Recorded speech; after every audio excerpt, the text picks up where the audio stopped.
বন্ধুরা, আমি আজকে আপনাদেরকে দেখাবো যে আপনারা মূল দলিল কীভাবে তুলবেন। একটা দলিল রেজিস্ট্রি করার পর আপনার মূল দলিল হাতে পাইতে অনেক সময় লাগে। আপনার কোনো জায়গায় আপনার এটা 2 বছর লাগে, কোনো জায়গায় এটা আপনার 5 বছর সময় লাগে, আবার কোনো জায়গায় এটা আপনার 1 বছরেও মূল দলিল আপনার হাতে পাওয়া যায়।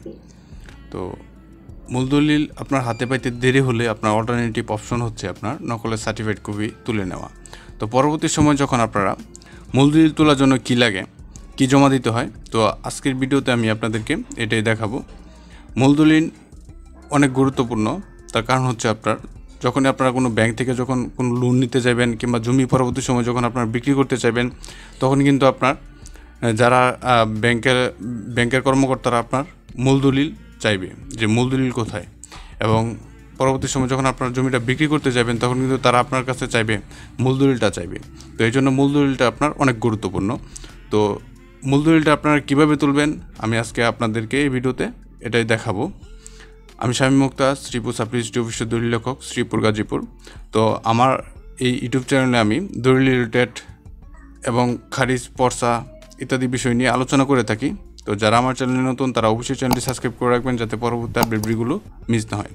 তো আমার হাতে একটা দলিল দেখতে পাচ্ছেন, এটা হচ্ছে আপনার মূল দলিল। তো এই মূল দলিলটা কীভাবে তুলবেন, দলিলটা রেজিস্ট্রি করলেন, রেজিস্ট্রি করার পর আপনার মূল দলিল পাইতে দেরি হয়। তো এখন এই মূল দলিলটা কীভাবে তুলবেন, তো দলিলটা করার পর আপনার এরকম একটা রসিদ পাবেন। এটা হচ্ছে আপনার দলিলের রসিদ, এটাকে আপনার রিসিট বলা হয়, রসিদ বলা হয়, যাই বলেন না কেন। এখানে আপনার দাতা গ্রহীতার নাম দেওয়া থাকবে। তারপর এখানে আপনার এই যে এখানে দেখেন যে এটা হচ্ছে আপনার দলিল নাম্বার। এই দলিল নাম্বারটা কিন্তু আপনি যে নকলের সার্টিফাইড কপিটা নেবেন, হ্যাঁ, এখানে কিন্তু এই কর্নারে দলিল নাম্বারটা থাকবে। তো এই রসিদের দলিল নাম্বার আর এটা এক না, এটাই অন্য একটা, আর এটা হচ্ছে অন্য আরেকটা রসিদ। তো এরকম কর্নারে একটা দলিল নাম্বার পাবেন নকলের সার্টিফাইড যখন তুলবেন। নকলের সার্টিফাইডে কর্নারে একটা দলিল নাম্বার পাবেন আর রসিদের যে দলিল নাম্বারটা, দুটা মিলিয়ে দেখবেন এক কিনা। তো অবশ্যই আপনারা এই দলিল রেজিস্ট্রির পরে রসিদটা আপনারা নিজেদের কাছে রাখবেন যত্ন করে, যাতে পরবর্তী সময় যখন আপনার দলিল বের হবে তখন আপনারা যাতে খুব সহজেই দলিলটা তুলতে পারেন।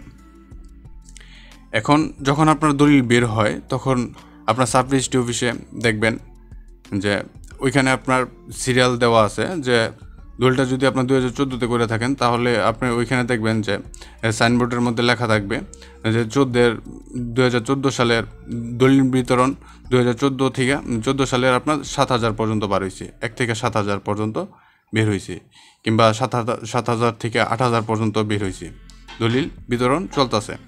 তো ওই সময় আপনি দেখবেন যে এখানে যে দলিল নাম্বারটা আছে এই নাম্বারের ভিতর আপনার এটা পড়ছে কিনা, কিংবা না পড়লে আপনার আরও দেখবেন যে 1-2 মাস সময় লাগতে পারে। 1-2 মাস পরে আপনি এখানে দেখেন 11,600।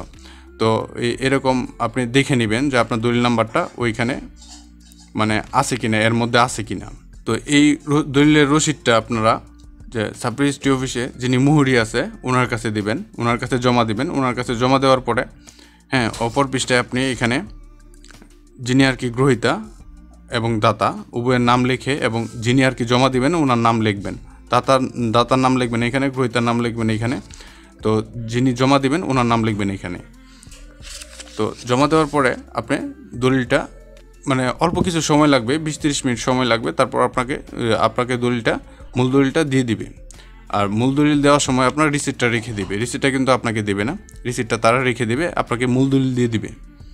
এবং এই রিসিটটা যার হাতে থাকবে সেই কিন্তু আপনার দলিল তুলতে পারবে।